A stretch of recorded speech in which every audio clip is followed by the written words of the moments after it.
Hello बच्चों, क्या हाल चाल। मैं विवेक सर। आज हम स्टार्ट करेंगे क्लास टेंथ का साइंस विज्ञान के बारे में देखते हैं। ठीक है। क्लास टेंथ का हम विज्ञान पढ़ने से पहले कुछ बेसिक बातें जानते हैं। विज्ञान, ठीक है। तो विज्ञान को मुख्यतः तीन भागों में बांटा गया। विज्ञान को मुख्यतः तीन भागों में बांटा गया है। पहला है भौतिक, दूसरा है रसायन और तीसरा है जीव। ठीक है। भौतिक विज्ञान, रसायन विज्ञान और हमारा जीव विज्ञान, ये तीन टाइप होता है मुख्य रूप से, जिसमें हम लोग पढ़ेंगे आज भौतिक विज्ञान के बारे में। ठीक है। भौतिक विज्ञान के बारे में जानने से पहले एक बात हम याद ये समझ लेते हैं कि विज्ञान की वह शाखा हम पढ़ रहे हैं जिसके अंतर्गत इस विज्ञान को पढ़ने के लिए हमको क्या करना होगा। हमें अपनी ज्ञानेंद्री का उपयोग करके नॉलेज को एब्जॉर्ब करना होगा, ग्रहण करना होगा। ठीक है। तो भौतिक विज्ञान हम क्लास टेंथ का लेते हैं, तो उसमें पहला चैप्टर हमारा बनता है प्रकाश। पहला चैप्टर जो है हमारा वो क्या है? प्रकाश है, लाइट। ठीक है। लाइट को समझते हैं। प्रकाश, प्रकाश किसे कहते हैं इसको समझते हैं। ठीक है।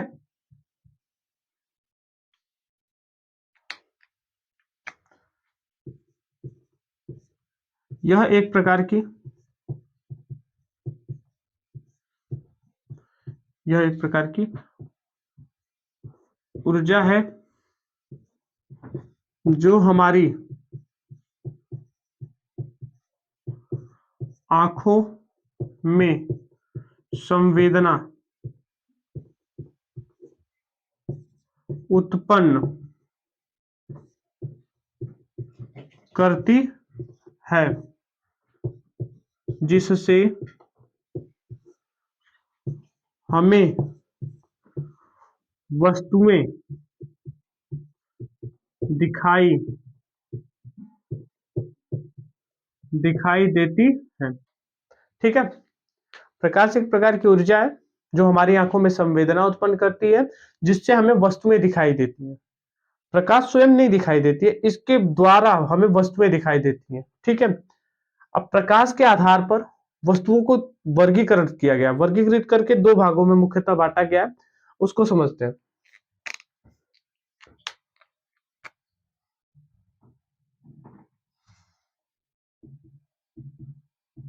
प्रकाश स्रोत के आधार पर स्रोत के आधार पर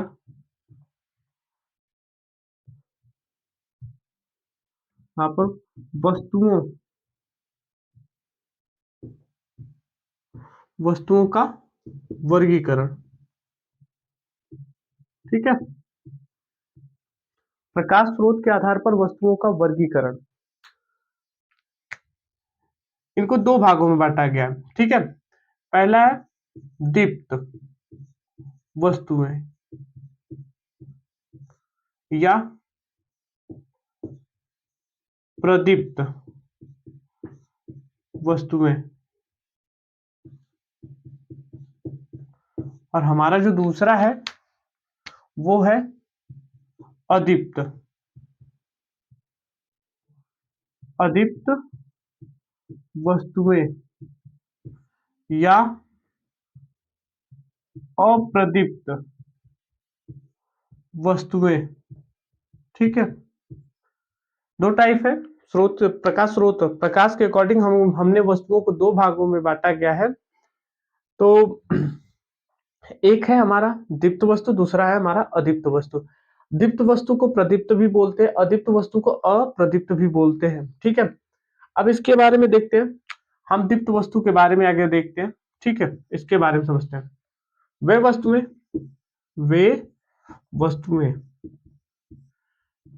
जिनमें स्वयं, या कह सकते हैं खुद का खुद का प्रकाश हो, उसे दीप्त वस्तु वस्तु कहते हैं। ठीक है, दीप्त वस्तु किसे कहेंगे? वे वस्तुएं जिनमें खुद का प्रकाश हो, उन्हें हम क्या कहते हैं? दीप्त वस्तु कहते हैं। जैसे में हम देख सकते हैं, जैसे में सूर्य, सूर्य हो सकता है, तारा हो सकता है, जलता हुआ बल्ब, जलता हुआ बल्ब, जलती हुई मोमबत्ती, जलती हुई मोमबत्ती इत्यादि। ठीक है, सूर्य हो सकता है, तारा हो सकता है, जलता हुआ बल्ब हो सकता है, जलती हुई मोमबत्ती हो सकती है इत्यादि। और अप्रदीप्त के लिए देखते हैं,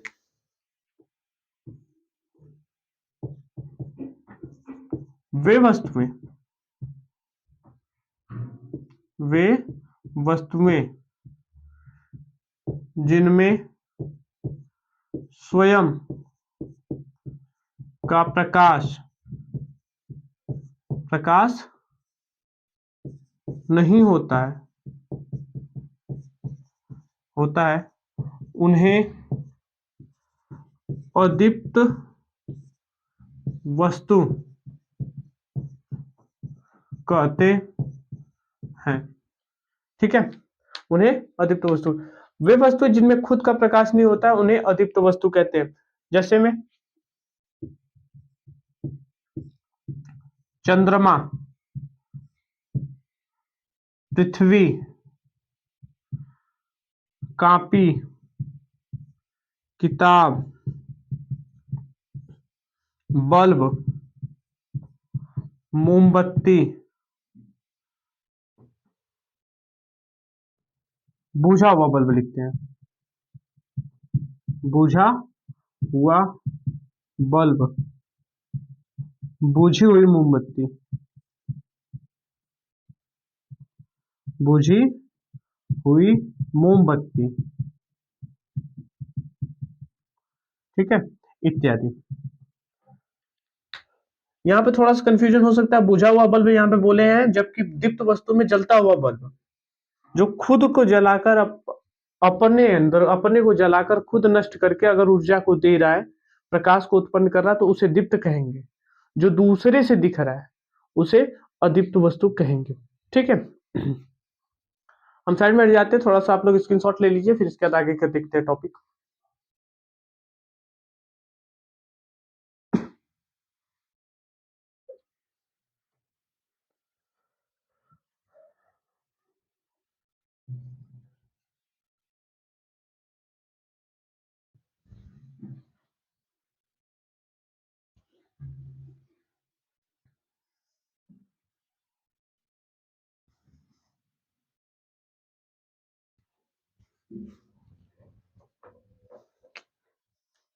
अब हमारा टॉपिक है प्रकाश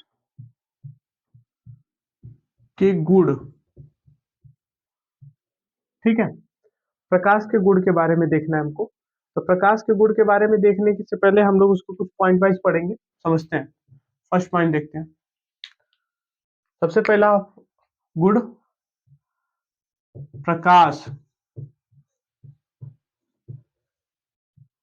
सीधी रेखा में, सीधी या बोले सरल, या रिजुरेखी बोलते हैं, सरल रेखा में गति करती है। ठीक है, प्रकाश सीधी या सरल रेखा, रिजुरेखी भी बोल सकते हैं, मतलब जब प्रकाश चलेगी तो उसका जो पाथ होगा वो बेटा, वो एकदम सीधा होगा। ठीक है, वो इस तरह नहीं मुड़ सकती है, प्रकाश इस तरह जा ही नहीं सकती है। प्रकाश जब भी चलती है तो ये होता है कि प्रकाश एकदम सीधी रेखा में गति करती है। ठीक है, दूसरा पॉइंट, प्रकाश का निर्वात में चाल, प्रकाश का निर्वात में चाल 3 × 10 पे घाते 8 मीटर प्रति सेकेंड होता है। ठीक है, तीसरा पॉइंट, प्रकाश के संचरण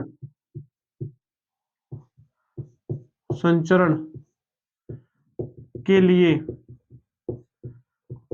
माध्यम माध्यम की जरूरत नहीं होती है। ठीक है, प्रकाश के संचरण के लिए माध्यम की आवश्यकता नहीं पड़ती है, जरूरत नहीं पड़ती है। संचरण का मतलब चलने से है,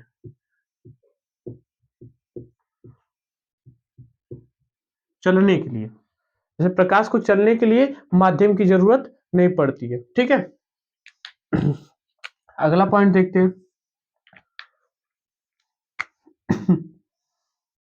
प्रकाश चिकने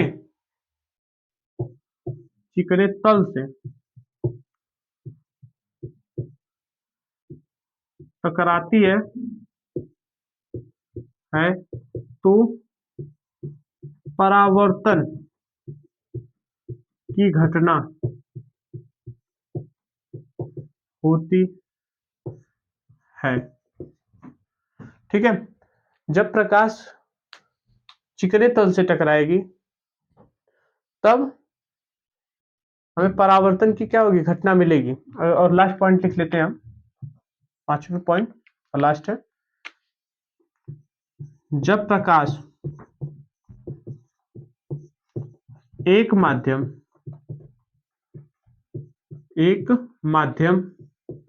से दूसरे माध्यम में जाती है तो अपवर्तन की घटना होती है। ठीक है, परावर्तन का टर्म ये है। देखिए, ये दोनों पॉइंट हमको बेसिकली आगे और मिलेगा, अभी समझाते हैं हम क्या होगा। जब प्रकाश किरण, ये मान लेते हैं शीशा लेते हैं, बचपन में हम लोगों ने किया होगा ये काम। बचपन में मम्मी उम्मी सब लोग डरवाते थे ज्यादातर कि आंख खराब हो जाएगी। रीजन ये होता था, शीशा खराब हो जाएगा, आंख नहीं। वो लोग इसलिए बोलते थे क्योंकि छोटे बच्चों के अंदर उतनी समझ होती नहीं है। अब उनको अगर डायरेक्ट फॉर्म में ये बोला जाए कि नहीं आंख खराब हो जाएगी, तो वो शीशा आंख पे पक्का चमकाएंगे, क्योंकि वहां पे फोकस बढ़ेगा और टर्म ये होगा कि बहुत ज्यादा ब्राइट हमारी आंखों पे पड़ेगा तो रेटिना खराब होगी। तो इसलिए बचपन में हम लोगों को ये बताया जाता था, छोटे बच्चों को बताया जाता, अब भी बताया जाता है कि शीशा चमकाने से शीशा खराब होता है। क्या होता है, जैसे सूर्य की प्रकाश आई, ये सूर्य की प्रकाश आई, ये क्या होगा कि तुरंत उसी डायरेक्शन में वापस लौट जाती है। ये हमारी जो घटना मिलेगी, ये घटना मिलेगी परावर्तन की घटना। ठीक है, इसको हम और डीप आगे की तरफ पढ़ेंगे। अपवर्तन में क्या होगा, जैसे हम मान लेते हैं कि ऊपर हवा है, नीचे पानी ले लेते हैं, तो इसमें क्या होता है कि जब प्रकाश किरण इस तरह आ रही है तो या तो इसका पथ इधर की तरफ होगा या तो इसका पथ इधर की तरफ होगा। ये दोनों कंडीशन हम जब अपवर्तन पढ़ेंगे तब, पर यहाँ पे हमारा पथ इधर की तरफ होगा। ठीक है, ये होगा। या हमारा पानी से हम जैसे मान लेते हैं इधर पानी है, अब पानी से प्रकाश किरणें आ रही है तो ये यहाँ पे आएगी तो इधर की तरफ जाएगी। ये दोनों फर्स्ट केस फर्स्ट और ये केस सेकेंड। इन दोनों टॉपिक को हम लोग जब अपवर्तन पढ़ेंगे तब वहां पे हम लोग इसको स्टडी करेंगे। ठीक है, साइड में हो जाते हैं, स्क्रीनशॉट ले लीजिए।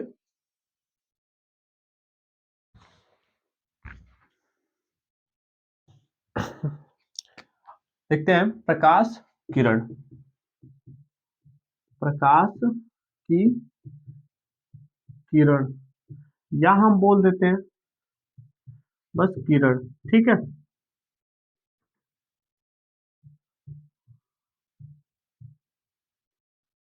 हम प्रकाश की किरण पूछे या किरण पूछे, दोनों बात सेम होती है। ठीक, इसको समझते हैं। प्रकाश के चलने वाले पथ पथ को किरण कहते हैं। ठीक है, प्रकाश जिस रास्ते से चलती है उसके पथ को हम क्या बोलते हैं? प्रकाश की किरण बोले या हम किरण बोले। ठीक है, जैसे हमारे इस तरफ प्रकाश किरण चल सकती है, इस तरह चल सकती है, इस तरह चल सकती है, इस तरह चल सकती है, इधर चल सकती है, इधर चल सकती है। ठीक है, बाहर की तरफ भी आ सकती है और अंदर की तरफ जा सकती है। ये नहीं फिक्स होता कि मतलब किरणें किधर चल रही हैं, प्रकाश किधर चल रहा है। जैसे प्रकाश चलने का टर्म ये होता है बेटा कि प्रकाश दसों दिशाओं में चल सकती है। अब यहाँ पे हम बोल दिए 10 दिशाएं, और तुम दादा से दादी से पूछ लोगे 10 दिशाओं के बारे में, तो फिर महाभारत शुरू। दिक्कत ये है ना कि मुख्यतः जो दिशाएं होती है वो चार होती हैं। मुख्यतः हमारी दिशाएं चार होती है, पूरब, पश्चिम, उत्तर, दक्षिण। चार दिशाएं होती हैं। ठीक है, उसको ग्राफ के एज रूप में देखते हैं। ये विशेष बिंदु को याद रखना बेटा, थोड़ा सा ध्यान से। विशेष बिंदु इंपॉर्टेंट पॉइंट है, आगे के लिए भी काम देगा। अब इसको देखते हैं। हम सबसे पहले ऊपर की तरफ लेते हैं नॉर्थ, नीचे की तरफ लेंगे साउथ, सीधे हाथ की तरफ हम लेते हैं ईस्ट, और उल्टे हाथ की तरफ लेते हैं वेस्ट। ठीक है, ये चार टर्म, और इसको दर्शाते हैं प्लस पे। डॉक्टर के पास आ गए। ठीक है, ऊपर की तरफ क्या है? उत्तर, नीचे की तरफ दक्षिण, सीधे हाथ की तरफ पूरब, और उल्टे हाथ की तरफ पश्चिम। ठीक है, कोई दिक्कत तो है नहीं यहां तक? यहां तक क्लियर? ठीक है, अब ये वो चार दिशाएं हमारी जो मुख्यतः हमारे घरों में बताई जाती है। सब लोग बताते हैं पूरब, पश्चिम, उत्तर, दक्षिण। जिधर से सूर्य निकलता है उधर पूरब, जिधर सबसे ऊपर एकदम सर पे रहता है दक्षिण, और जिधर डूबता है उधर पश्चिम, जाता नहीं है उत्तर की तरफ। ठीक है, अब समझते हैं कि अभी 10 दिशाएं बोले थे सर, उसको समझ लेते हैं। तो ये देखिए, चार दिशाएं तो एक, दो, तीन, चार। ये तो चार हुआ था, ये पांच, ये छ, ये सात, और ये आठ हुआ। ठीक है, इसका नाम होगा पूरब दक्षिण या दक्षिण पूरब। इसका नाम होगा उत्तर पूरब या पूरब उत्तर, और इसका नाम होगा पश्चिम उत्तर या उत्तर पश्चिम। इसका नाम होगा पश्चिम दक्षिण या दक्षिण पश्चिम। ये तो हमारी हुई टोटल 10। एक, दो, तीन, चार, पांच, छ, सात, आठ। ठीक है, ये आठ हुई। अभी 10 की बात हुई, दो उठो सर कहाँ है? एक हमारा जो होगा बाहर की तरफ, इधर की तरफ, और एक हमारा अंदर की तरफ। सपोज कर लीजिए एक बल्ब लेते हैं यहाँ पे। अब बल्ब जैसे जलाते हैं तो क्या बल्ब के बस चारों तरफ होता है कि पूरा ऊपर नीचे दाएं बाएं? ये हम कह रहे पूरा बल्ब चारों तरफ से एकदम बॉल की तरह ले रहे हैं, जैसे फुटबॉल की बॉल लेते हैं उस तरह का है। उसमें बल्ब जलाते हैं तो उसका प्रकाश जो होगा सराउंडिंग, वो दसों दिशाओं में होगा। पूर्व, पश्चिम, उत्तर, दक्षिण भी होगा, पूरे चारों कोनों में भी होगा, ऊपर भी होगा और नीचे भी होगा। ठीक है, तो प्रकाश जो होता है बेटा वो दसों दिशाओं में चलेगा। ठीक, ये क्लियर हुआ? अब हम स्टार्ट करते हैं।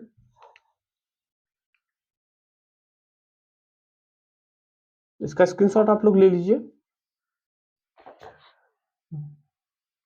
उधर से स्टार्ट करते हैं। ठीक है, स्क्रीनशॉट ले लीजिए आप लोग।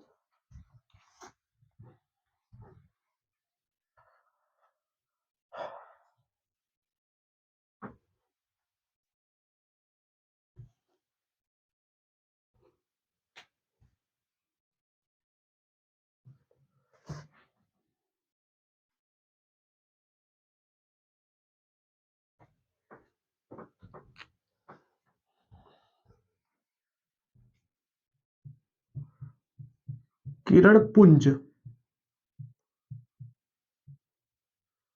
यहाँ से हाई स्कूल बोर्ड में कई बार क्वेश्चन आया हुआ है। ठीक है, थोड़ा सा ध्यान से समझेंगे।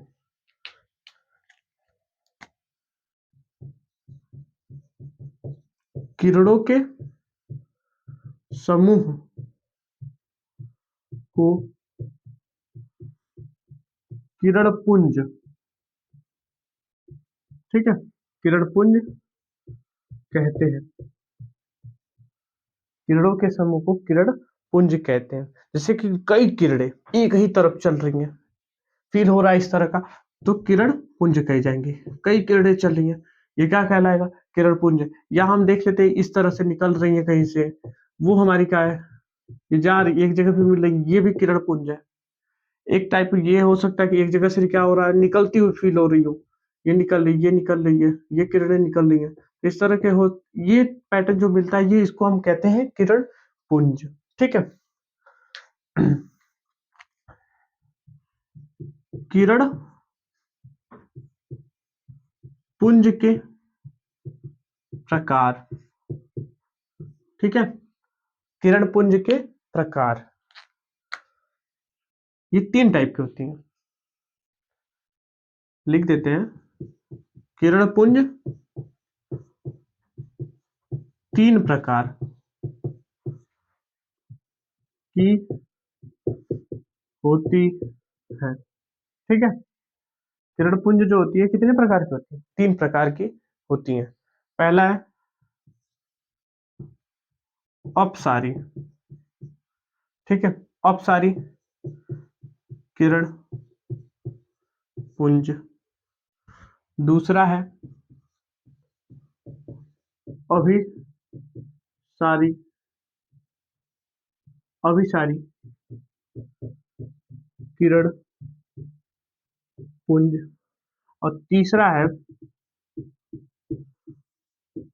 समांतर, समांतर किरण पुंज। ठीक है, 3 टाइप है। पहला है औपचारिक किरण पुंज, दूसरा है अभिसारी किरण पुंज, और तीसरा है समांतर किरण पुंज। इसके नाम से समझते हैं, थोड़ा सा आसान हो जाएगा, क्योंकि अभिसारी और अपसारी में ज्यादातर बच्चों को कंफ्यूजन रहता है।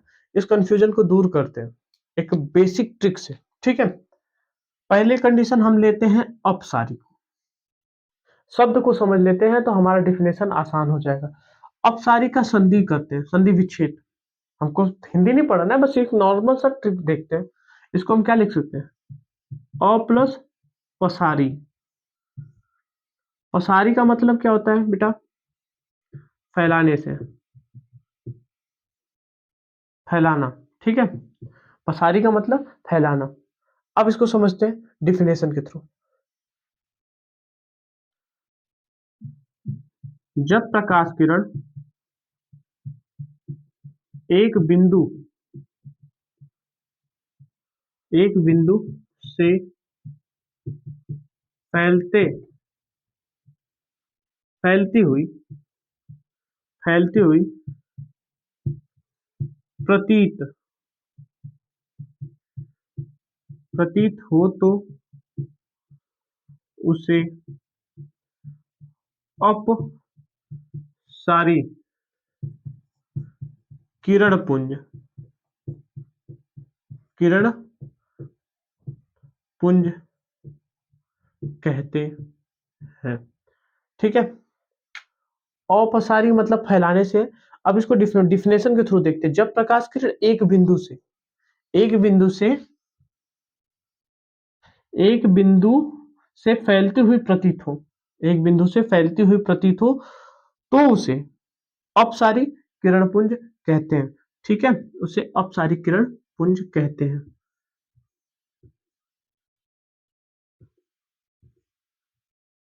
ये जो किरण पुंज है ये कैसा है? अपसारी का।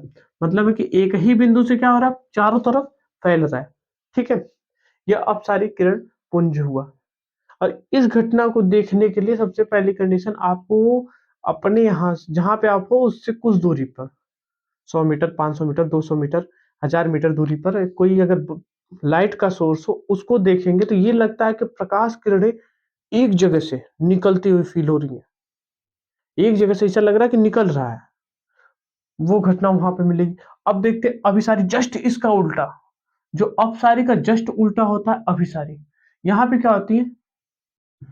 जब प्रकाश किरणें, प्रकाश किरणें एक बिंदु, एक बिंदु पर एक बिंदु पर मिलती हुई मिलती हुई प्रतीत होती है तो इन्हें अप अभिसारी तो इन्हें अभिसारी किरण पुंज कहते हैं। चित्र के थ्रू समझते हैं। एक ही बिंदु पे क्या हो रही है बेटा, मिलती हुई। वहां पे अपसारी का मतलब अ प्लस पसारी, पसारने का मतलब फैलने से था तो फैला रही थी। अभिसारी का देखते हैं, एक ही बिंदु पे क्या हो रही है बेटा, मिलती हुई प्रतीत होगी। क्या होगा, एक बिंदु पर मिलती हुई प्रतीत होगी। और लास्ट है बेटा समांतर किरण पुंज। वे किरणें वे किरणें जो अनंत दूरी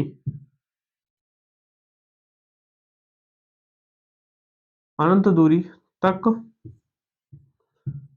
चलती हो और उनके उनके बीच की दूरी नियत रहे, इन किरणों को इन किरणों को समांतर किरण पुंज कहते हैं। ठीक है, वे किरणें जो बहुत दूरी तक चले और उनके बीच की जो दूरी होगी बेटा वो नियत रहेगी, तो उनको हम समांतर किरण पुंज कहते हैं। जैसे इस तरह ये चला, ये चला, ये चला। ठीक है, तो ये बात ये हो रही है कि इनके बीच की जो दूरी है वो नियत रहेगी। जितनी दूरी यहाँ पे है उतनी दूरी यहाँ पे भी होगी, जितनी दूरी यहाँ पे है उतनी दूरी यहाँ पे होगी। ठीक है, तो ये जो किरणें होंगी वो किरणें क्या होंगी, समांतर किरण पुंज होंगी। ठीक, तो अब सारी एक बार फिर से रिवीजन करते हैं। किरण पुंज, किरणों के समूह को किरण पुंज कहते हैं। जैसे इस तरह भी चल सकता है, इस तरह भी चल सकता है, उस तरह का पैटर्न भी देख सकते हैं। तो किरण पुंज के प्रकार ये तीन प्रकार के होते हैं। पहला है अपसारी, दूसरा है अभिसारी और तीसरा है समांतर। अपसारी का हमने संधि विच्छेद किया, ये थोड़ा सा ध्यान में रखिएगा बेटा। ठीक है, इसको ध्यान में रखेंगे तो ये हमारा अभिसारी आसानी से याद हो जाएगा और बोर्ड में कई बार पूछा हुआ है।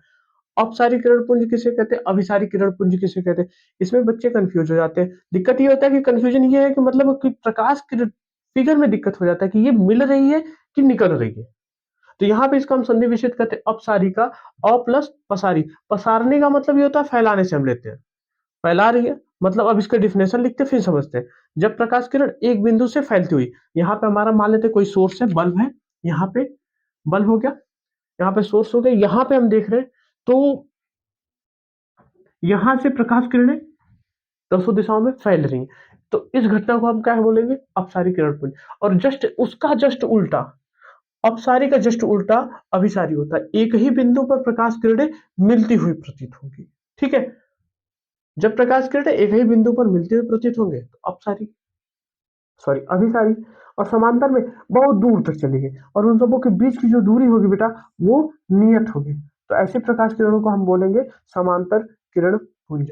स्क्रीनशॉट आप लोग ले लीजिए।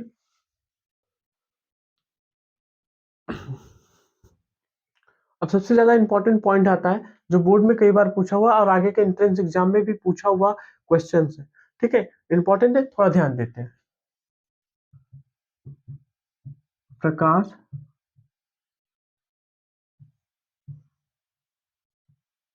डबल स्टार देते हैं। प्रकाश का परावर्तन,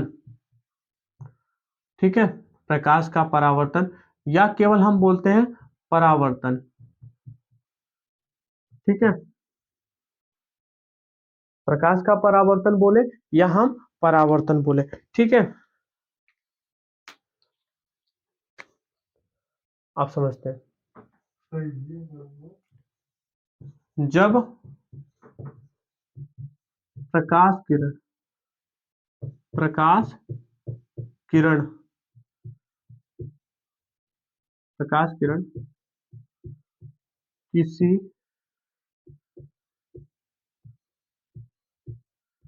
चिकने तल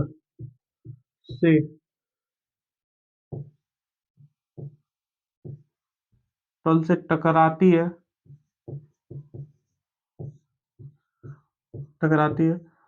और फिर उसी माध्यम में वापस लौट जाती है, तो इस घटना को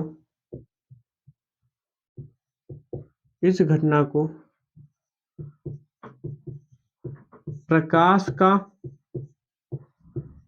परावर्तन कहते हैं। ठीक है। जब प्रकाश किरण किसी चिकने तल से टकराकर उसी माध्यम में वापस लौट जाती है, तो इस घटना को हम क्या कहते हैं? प्रकाश का परावर्तन कहते हैं। ठीक है। जैसे ये एक्सपेरिमेंट था, तो अब बचपन में हम लोग किए ही थे, अभी आगे बता ही रहे थे परावर्तन के बारे में। तो शीशा चमकाना तो सभी लोगों ने किया होगा। ये मान लेते हैं दर्पण। ठीक है। शीशा जिसमें हम लोग अपना चेहरा देखते हैं। इधर से प्रकाश किरण आ रही है और इधर की तरफ निकल जा रही है। ठीक है। इधर से प्रकाश किरण आई और इधर की तरफ निकल गई। यही घटना हमारी क्या कहलाती है?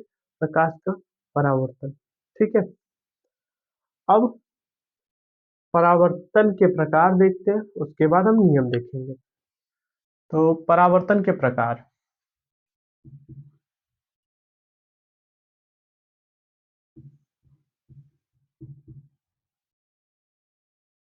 परावर्तन के प्रकार।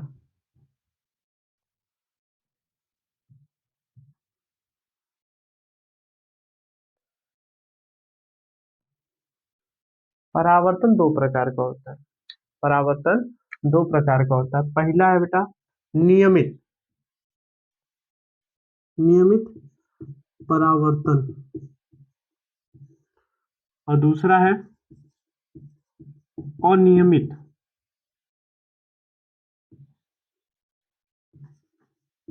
अनियमित परावर्तन। ठीक है बेटा। पहला है नियमित परावर्तन और दूसरा है अनियमित परावर्तन।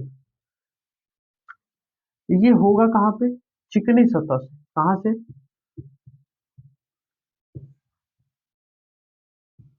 या हम बोल सकते हैं समतल सतह से। तो जो नियमित परावर्तन होगा वो या तो वो चिकनी सतह होगी या तो समतल, और अनियमित परावर्तन होगा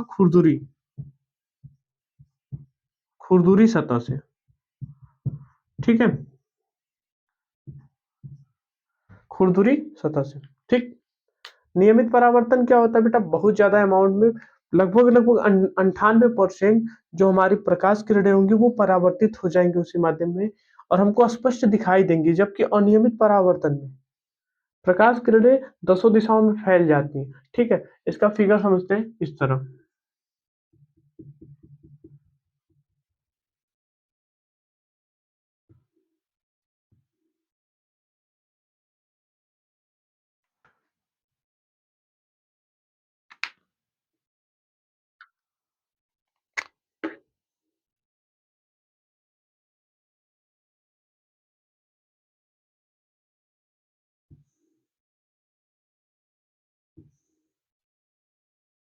ठीक है।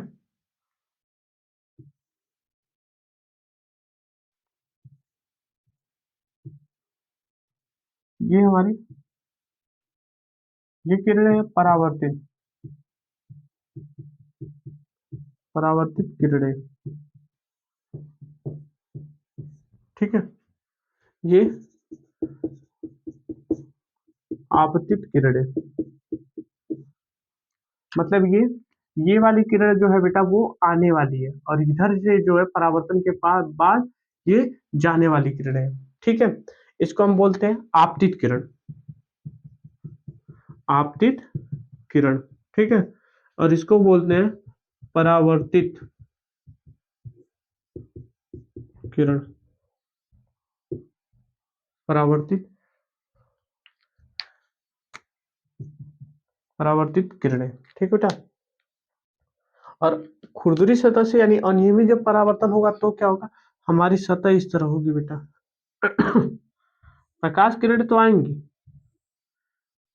प्रकाश किरणें आएंगी, कुछ इधर हो जाएंगी, इधर हो जाएंगी, इधर फैल जाएंगी, उसी माध्यम में नहीं लौटेंगे। तो ये जो हमारा परावर्तन होगा बेटा ये हो जाएगा अनियमित परावर्तन।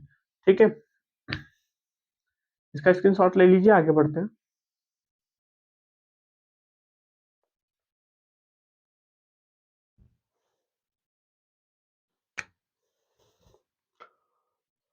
हमारा अगला टॉपिक है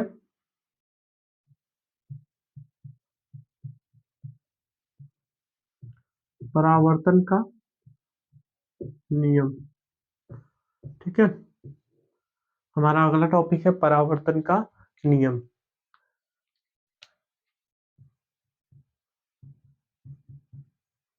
परावर्तन के दो नियम निम्न हैं। ठीक है, परावर्तन के दो नियम निम्न हैं। पहला है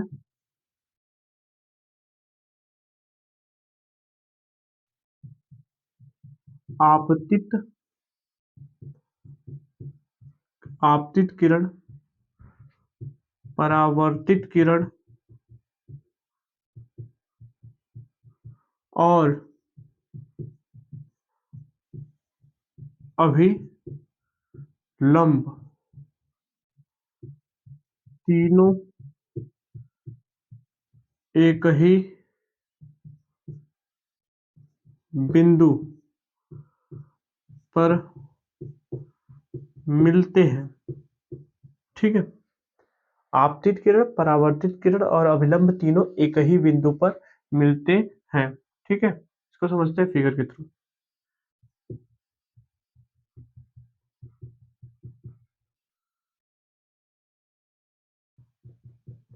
ठीक, ये आने वाली किरण होगी बेटा, ये जाने वाली, और ये जो होता है बीच में, ये हमारा क्या है, अभिलंब है।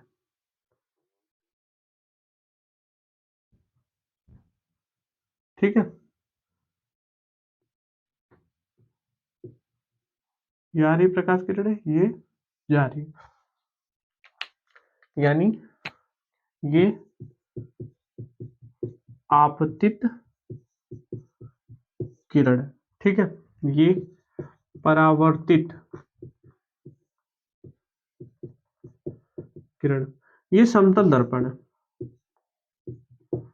समतल दर्पण हम लिए हैं। ठीक है, यहाँ पे बिंदु वो ले लेते हैं, इसको आपतन बिंदु भी बोलते हैं। ठीक है, ये हमारा क्या है, समतल दर्पण। ये अभिलंब, ये हमारा क्या है, अभिलंब। ठीक है, ये हमारा अभिलंब है। अब इसको सेकंड पॉइंट है बेटा, आपतन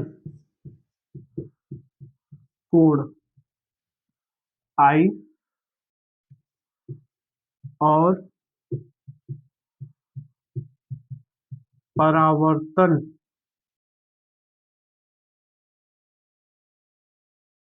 आपतन कोण आई और परावर्तन कोण आर सदैव एक दूसरे के बराबर होता है। आपतन कोण आई, परावर्तन कोण आर, ये सदैव एक दूसरे के क्या होगा बेटा, बराबर होगा। अर्थात अर्थात कोण I बराबर कोण R। ठीक है, ये हमारा है कोण I और ये हमारा है कोण R, या आपतन कोण वो परावर्तन कोण। ठीक है, तो अगर हम ये कह रहे हैं समझिएगा, अगर हमारा कोण I का मान 35 डिग्री सेंटीग्रेड है तो कोण R का मान 35 होगा। अगर ये 40 डिग्री सेंटीग्रेड है कोण R, तो कोण I भी 40 होगा। जितना का कोण I उतना का कोण R।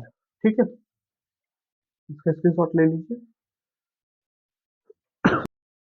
चलो बच्चों, ठीक है, इस पे एक दो क्वेश्चन कर लेते हैं, समझते हैं किस हिसाब से पूछेगा। क्वेश्चन देख लेते हैं। क्वेश्चन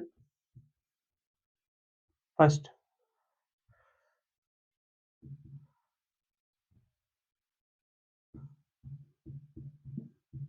जब कोई प्रकाश किरण किसी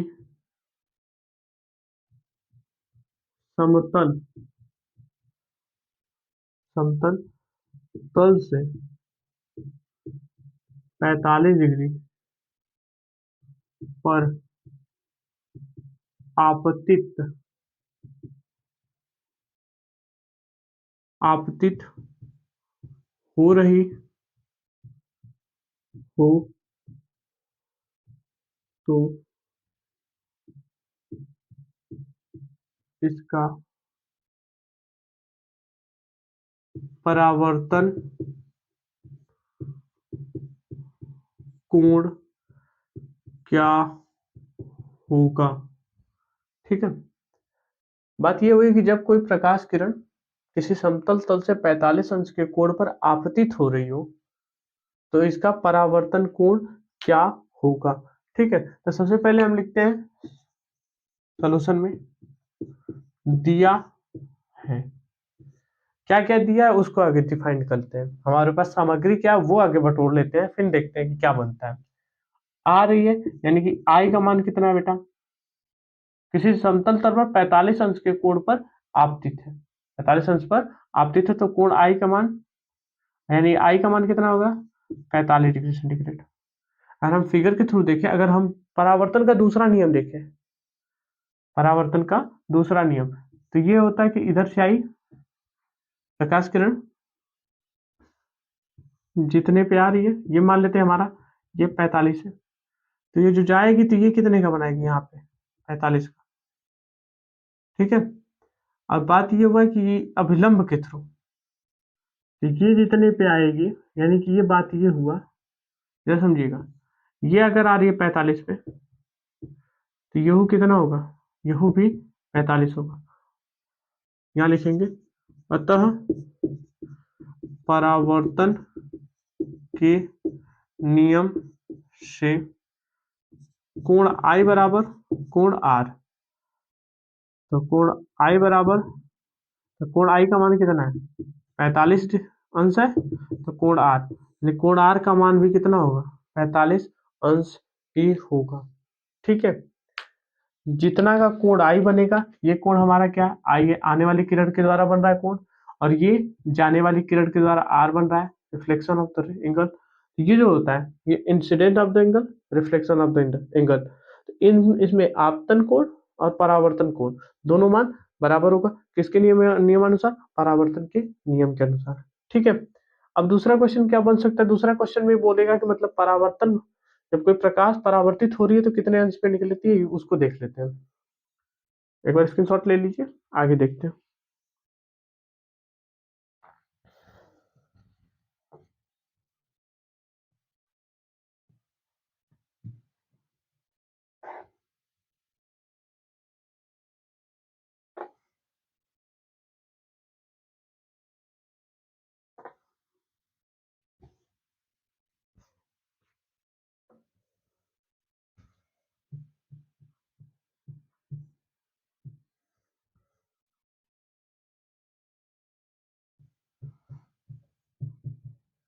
जब कोई प्रकाश किरण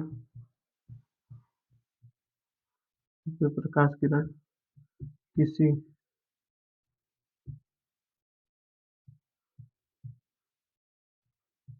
समतल तल से टकरा कर समतल तल से टकराने पर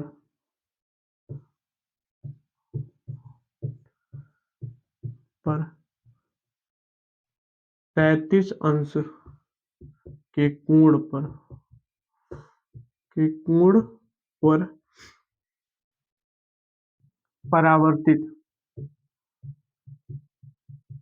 परावर्तित होती है तो प्रकाश किरण किस कोण पर आ रही थी। ठीक है, ये बोल रहा है जब कोई प्रकाश किरण किसी समतल तल से टकराने पर 33 अंश के कोण पर परावर्तित होती है। ठीक है, तो वो प्रकाश किरण किस अंश पे तल से टकरा रही थी या आ रही थी उस तल की तरफ, तो ये बोला गया इस तरह। यहाँ पे आके हम लिखते हैं सोल्यूशन और फिर लिखेंगे दिया है। यहाँ पे दिया आर का मान कितना दिया बेटा 33 अंश। ठीक है, और आई का मान पूछ रहा है। ठीक, कोण आर का मान 33 अंश, कोण आई का मान पूछ रहा है। बात ये हुई है, ये समतल पर इधर से आया, इधर की तरफ निकला, ये हमारा अभिलंब है। तो यहां से यहां तक का जो एंगल बन रहा है वो बन रहा है 33 अंश का। ठीक है, ये हमारा बन रहा है बेटा 33 अंश का। अब पूछ रहा है कि ये कोण कितना का होगा, आई का मान। हम यहां लिखेंगे परावर्तन के, अतः लिखते हैं, अतः परावर्तन के नियम से क्या होता है, कोण आई बराबर कोण आर। तो कोण आई बराबर आर का मान कितना है बेटा, आर का मान है 33 अंश, यानी कि कोण आई का मान कितना हुआ 33 अंश। ये हमारा क्या बेटा आंसर है। ठीक है,